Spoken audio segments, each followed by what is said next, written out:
સુરતમાં ગરબા આયોજકોને બજરંગ દળે આપી ચીમકી। ખેલૈયાઓને પાસ આપતી વખતે ફરજિયાત આધાર કાર્ડની એન્ટ્રી લેવા ચેતવણી આપવામાં આવી છે।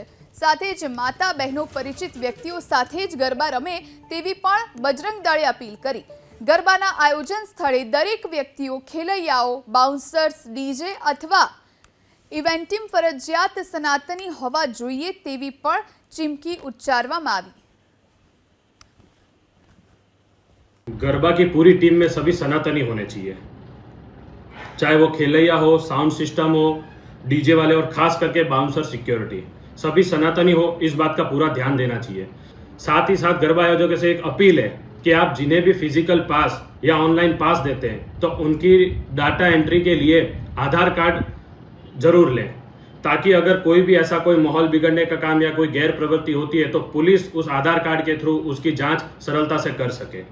साथ ही साथ सभी माता बहनों से मेरी नम्र विनंती और अपील है कि आप कहीं पे भी जाएं गरबा खेलने तो अपने परिवार और मित्र और परिचित लोगों के साथ रहें। उसके बावजूद भी आपको कहीं पे भी कोई गैर प्रवृत्ति ऐसी लगती है तो पुलिस संकलन करें या बजरंग दल को जान करें।